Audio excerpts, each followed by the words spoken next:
Hello. Uyu munsi tugiye kurebera hamwe YouTube channel zo mu Rwanda zinjiza amafranga menshi kurusha izindi. Turarebera hamwe YouTube channel 15 gumana natwe naho mukanya.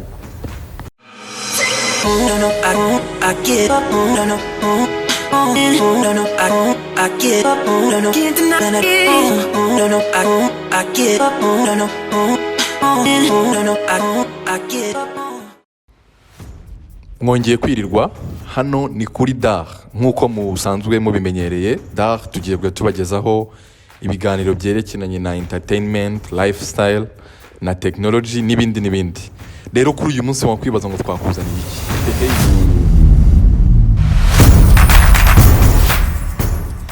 Tugiye kurebera hamwe YouTube channel 15 zo mu Rwanda zinjiza kurusha izindi. Turahera ku ya 15 tumanwa kugeza ku ya mbere. Ese wajyaga wibaza ngo YouTube channel zinjiza gute? Kuki tubona abantu benshi mu Rwanda basigaye bakorera kuri YouTube? Gumana natwe umenye YouTube channel 15 za mbere mu Rwanda zinjiza gatubutse kurusha izindi. Twihuse rero ku mwanya wa 15 turasangaho YouTube channel yitwa 3D TV Rwanda. Nkuko muri kubibona aho ku izina ryayo yitwa 3D TV Rwanda. Ikaba ifite aba subscribers 38,700. No kuvuga nibo bantu bayikurikirana ku isi yose. Imaze kurebwa inshuro miliyoni 10,526. Izo ni views zimaze kubirebwa na video zose. Ariko noneho igitangaje ino YouTube channel yinjiza gatubutse kuko amafaranga make bashobora kwinjiza ku kwezi ni 190. Ni ukuvuga na amadolari 190. Mu gihe iyo bakoze cyane bashobora kwinjiza 3,000 by'idolari. Ni ukuvuga hafi 3,000,000 z'amanyarwanda. Niyo mafaranga iyi YouTube channel yinjiza, niyo iri ku mwanya wa 15. Oh my God! Wow! Dukomeje ku mwanya wa 14 turahasanga YouTube channel nkuko muri kubibona ya Rwanda TV. Iyi ni YouTube channel imanagingwa na RBA, niho bacishaho ibiganiro, amakuru, update. Imaze kugira aba subscribers 76,100. Ikaba kandi imaze kurebwa inshuro miliyoni 48,268 nkuko muri kubibona kuri screen zanyu. Ino YouTube channel rero iyo batakoze cyane ku kwezi bashobora kwinjiza 278,000. Mu gihe iyo ba-uploadinze video nyinshi ku kwezi zikarebwa bashobora kwinjiza 4,400. Ni ukuvuga ni miliyoni 4 z'amanyarwanda n'400,000 by'amanyarwanda. Niyo mafaranga bashobora kwinjiza mu gihe cy'ukwezi. Iyo niyo YouTube channel yari iri ku mwanya wa 14.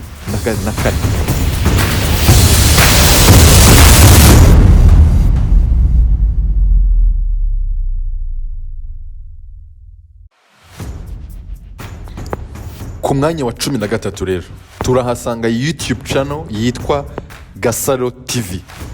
Iyi YouTube channel bacishaho ibiganiro byerekeranye aho bagenda baganiriza abantu, batanga ubuhamya, bagatumira abatumirwa bakaza bakabakoresha ibiganiro. Iyi YouTube channel rero ifite aba subscribers 8,100. Urabona hano bashobora kuba bafite aba subscribers bake, ariko kubera ko bo bakora cyane ba uploading video nyinshi binjiza amafaranga menshi kurusha izo twabonye ku mwanya wa 15 na 14. Agasaro TV rero imaze kurebwa inshuro miliyoni 12,578. Ni iri ku mwanya wa 13. Iyo rero ba uploadinze video nkeya, no kuvuga ngo iyo mu kwezi batakoze cyane bashobora kwinjiza 314. Mu gihe iyo bakoze cyane ubu bashobora kwinjiza 5,000 by'idolari. No kuvuga miliyoni 5 z'amanyarwanda. Ni ukuvuga bashobora kwinjiza hagati y'ayo mafaranga hagati y'314 na miliyoni 5 z'amanyarwanda bitewe nuko bakoze muri uko kwezi.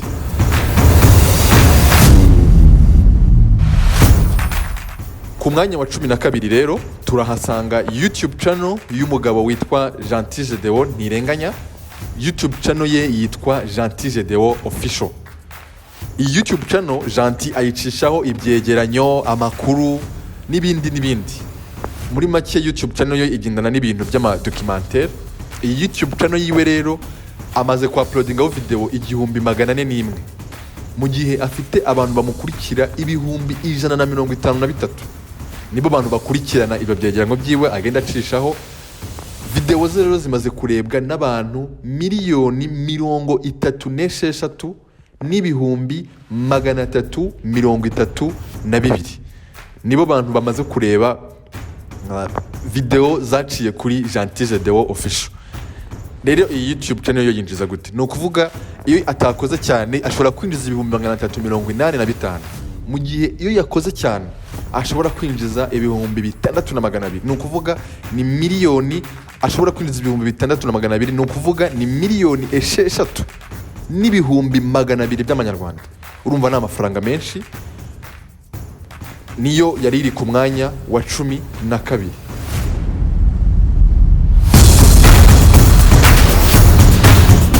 Ku mwanya wa 11 wakwibaza ngo hari iyihe YouTube channel?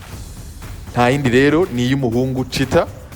YouTube channel yiwe yitwa Chita Magic TV. Ikaba ifite aba subscribers 251,000. Video ze zikaba zimaze kurebwa inshuro 28,340,000. Ni iri ku mwanya wa 11.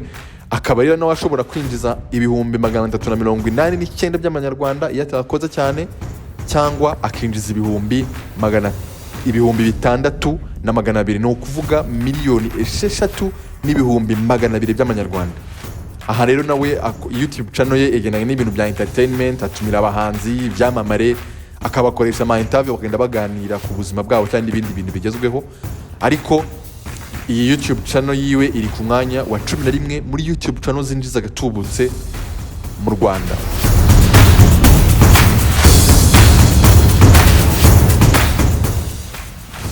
Ku mwanya wa 10 rero wakwibaza ngo turahasanga iyihe YouTube channel?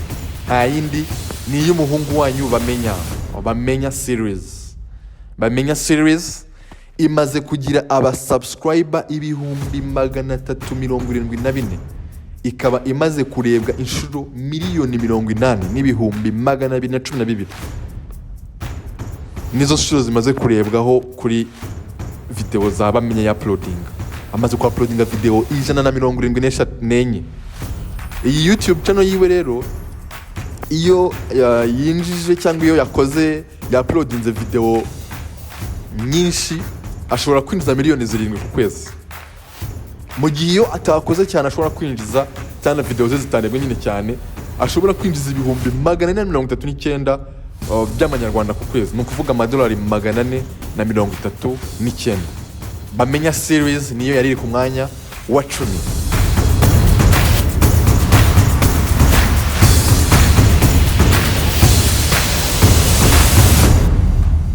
Dukomeza ku mwanya wa 9.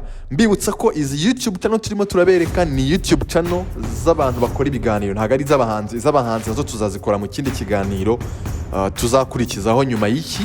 Ariko kuri ubu turimo turarebera YouTube channel zikora ibintu by'ibiganiro. Ku mwanya wa 9 rero wakwibaza ngo turahasanga iyihe YouTube channel? Ku mwanya wa 9 nta yindi YouTube channel iriho, ni YouTube channel y'umuhungu wanyu Irene, bayita MBERE. Aha niho ya-uploadingaho ibiganiro, rimwe na rimwe akanacishaho indirimbo z'abahanzi bamwe na bamwe agenda akorana nabo, aribo ba Dorcas na Vestine, harimo ba Niyo Bosco, agacishaho n'ibindi biganiro bimwe na bimwe. YouTube channel rero yiwe rero iri ku mwanya wa 9. Ikaba ifite abantu bayikurikira 130,000.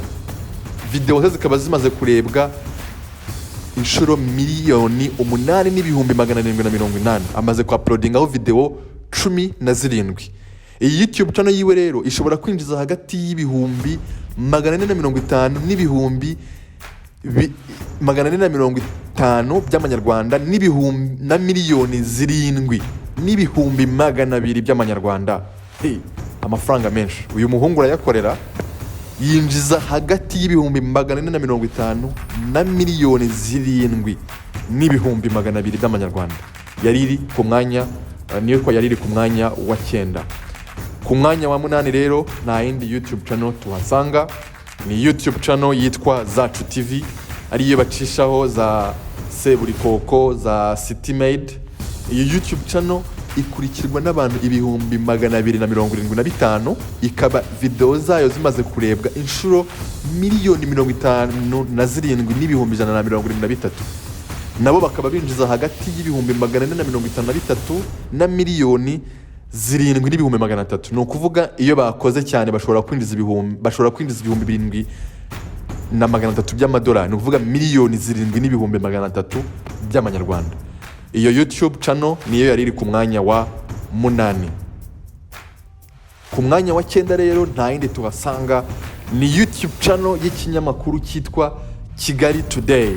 Kigali Today ni YouTube channel ifite abantu bayikurikirana benshi, kuko ifite abantu 568 by'abayikurikira mu Rwanda no ku isi yose. Ni ukuvuga imaze ku-uploadingaho video 2,696 mu gihe imaze gukurikirwa cyangwa video zabo zimaze kurebwa inshuro 1,134,385.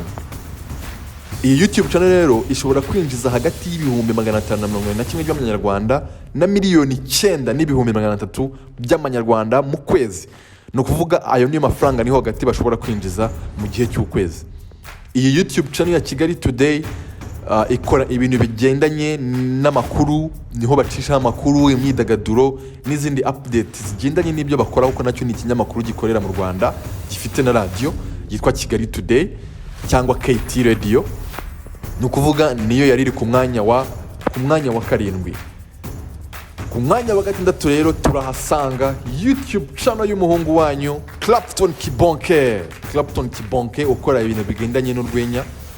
YouTube channel yiwe niyo iri ku mwanya wa 6. Uyu muhungu arakora cyane kuko video amaze ku-uploadingaho ni 268, akaba akurikirwa n'abantu 135,000. Nibo bantu baba subscribers afite kuri YouTube channel yiwe. Video ze rero zimaze kurebwa inshuro 1,37,564. Uyu muhungu akaba yarari muri Daymakers, akaba akora filime zimwe na zimwe, aho harimo umuturanyi, agakora hari indi asigaye asohora nziza cyane dukunda twese kureba, nanjye nkunda kureba, yitwa Rutemisi. Ababa barimo bakina nk'abasinzi, tukunda kuyikurikirana cyane. Iyi YouTube channel yiwe rero ikurikirwa n'abantu 135,000, ariko mu gihe cy'ukwezi ashobora kwinjiza 672,000. Mu gihe iyo yakoze cyane ashobora no kwinjiza 10,10,800,000. Umuhungu wacu dukomeze tumutere inkunga, turebe video ze, n'abandi bose turimo turareberamo hano dukomeze tubatere inkunga, tubarebere video zabo, kuko birabazamura. Murabona ko hari amafaranga binjiza mu gihugu kandi hari n'inyungu nyinshi, kandi natwe dushobora kuboneramo ko baradushimisha. Tuba supporting, tubarebera ama video kuko baba bafashe umwanya wabo badukorera video. Ni ukuvuga ngo iyi Clapton Kibonke YouTube channel ye niyo iri ku mwanya wa 6. Dukomeza ku mwanya wa 5. Ku mwanya wa 5 nta yindi YouTube channel tuhasanga twese, ni YouTube channel y'umuhungu wanyu Yago TV Show. Yago YouTube channel yiwe ikurikirwa n'abantu 120,000, akaba amaze ku-uploadingaho video 1,292. Video ze zimaze kurebwa inshuro 1,48,167,000. Umuhungu wacu Yago arakora cyane kuko nawe ya-uploadingaho biganiro, ahatumira ibyamamare bimwe na bimwe, agasura afite inyogo ye, bamwe turamuzi, agasura ba Paul na Peter za Rubavu n'ahandi na za Musanze, na hakatugerera yakadutarira amakuru, agatumiza n'ibyamamare bimwe na bimwe, tukamenya amakuru agezweho n'ibyerekeranye nabo. Iyi YouTube channel yiwe rero uyu muhungu wacu ashobora kwinjiza 852 ku kwezi yatakoze cyane, cyangwa kwinjiza 1,13,600,000 ku kwezi mu gihe yakoze cyane, video ze zikarebwa cyane. Ni ukuvuga Yago TV show niyo iri ku mwanya wa gatanu.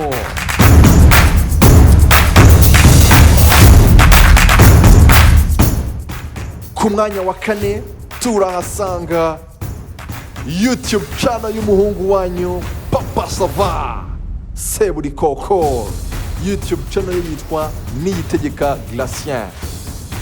YouTube channel ye imaze kugira aba subscribers 434 mu gihe video zose amaze ku uploadingaho video 432 zimaze kurebwa inshuro 1,123,414 nkuko muri kubibona kuri iyo screen yanyu. YouTube channel ye acishaho cyane cyane Papa Sava niyo dukurikirana, rimwe na rimwe agacishaho n'imivugo yiwe, ariko YouTube channel ye ishobora kwinjiza 1,100,000 ku kwezi iyo atakoze cyane. Mu gihe yakoze cyane ashobora no kwinjiza 12,900 by'amadolari, no kuvuga ni 17,900,000 by'amanyarwanda iyo yakoze cyane. Niyo iri ku mwanya wa kane. Ku mwanya wa gatatu rero nta yindi YouTube channel tuhasanga niyo muhungu wanyu Sabin. YouTube channel ye yitwa Izindi TV. Akunda gutumiraho n'ibyamamare, agakoresha ama interview, abantu bakaza bagatanga ubuhamya, tugafashwa abapasteri, tugakora imyigisho, tukagira abo dufasha. YouTube channel ye ya Izindi TV iri ku mwanya wa gatatu, ikaba ikurikirwa n'abantu 127, ikaba amaze ku uploadingaho video 979. Video ze zimaze kurebwa inshuro 1,150,363. Iyi YouTube channel y'umuhungu wanyu Saberero Izindi TV iyo atakoze cyane ku kwezi ashobora kwinjiza 1,1,700,000, mu gihe iyo yakoze cyane ashobora no kwinjiza 23,400,000. ni ukuvuga Izindi TV niyo yari iri ku mwanya wa kane. Ukibaza ngo ku mwanya wa kabiri rero hariho iyihe YouTube channel? Nta yindi, ni YouTube channel yitwa Afrimax TV. Afrimax TV bacishaho ibiganiro bimwe na bimwe aho baba bagiye basura abantu bamwe na bamwe bafite ibibazo, bagacishaho za Nyakso comedy, bagacishaho comedy za Fande n'izindi nyinshi, ni za Bami Set Call, bagacishaho n'izindi video nyinshi. Niyo iri ku mwanya wa kabiri, aho bamaze kugira aba subscribers 999. Ubwo tuvugana iyi video nayikoze ku itariki 23, ni ukuvuga ngo bivuze ko uyu munsi bashobora kuba bamaze no kugera kuri miliyoni y'aba subscribers. Kudo chapeau kuri Afrimax TV. Video zabo zimaze kurebwa inshuro 248,241, aho bamaze ku uploadinga video 2,545. YouTube channel rero yabo iyo batakoze cyane bashobora kwinjiza 2,200,000 ku kwezi, mu gihe iyo bakoze cyane bashobora no kwinjiza 37,800,000. YouTube channel ni y'umuhungu Nameless Campus. YouTube channel irakora cyane, nayo nabo tukomeza tubasupporting. Niyo yari iri ku mwanya wa kabiri. Ku mwanya wa mbere rero wakwibaza ngo ni iyihe YouTube channel iri ku mwanya wa mbere? Ku mwanya wa mbere nta yindi YouTube channel iriho, ni YouTube channel nanone y'umuhungu wanyu Nameless Campus. YouTube channel yitwa Afrimax English. Afrimax English bo bacishaho ibya biganiro bitsa nk'ibica kuri Afrimax TV, ariko noneho byo biri mu Cyongereza, bagaba babikize mu Cyongereza, aho bafite aba subscribers 1,350,000. ni ukuvuga nibo bantu bakurikira iyi YouTube channel, mu gihe YouTube channel yabo imaze kurebwa inshuro 1,329,752. Bakaba bamaze ku uploadingaho video 451.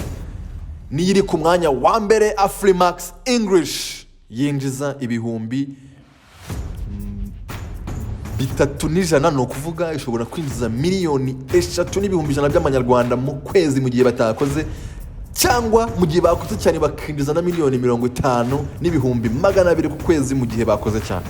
Afrimax English niyo iri ku mwanya wa mbere muri YouTube channel zinjiza gatubutse, muri YouTube channel zikora cyane mu Rwanda cyangwa dukurikirana mu Rwanda.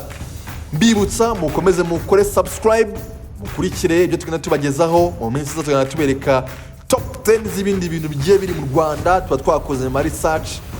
Aya makuru n'ubushakashatsi twagiye dukora kuri YouTube channel, bamwe na bamwe dukoresha n'amatora kugira ngo tumenye YouTube channel zikurikirwa cyane mu Rwanda. Ku mwanya wa mbere rero nkuko mwabibonye dufiteho Afrimax English, niyo yari iri ku mwanya wa mbere. Mbibutse gukanda subscribe, mugatanga comment, mukatugira inama yaba aho twabikoze neza, aho twabikoze nabi, n'inyunganizi turayemera, kandi mukanakora like na comment, mukanakora na share kugira ngo dukomeze tubagezeho ibiganiro, kuko ni inkunga ikomeye mwa twishyura. Murakoze cyane. Yari Dar, tugumane natwe naho butaha.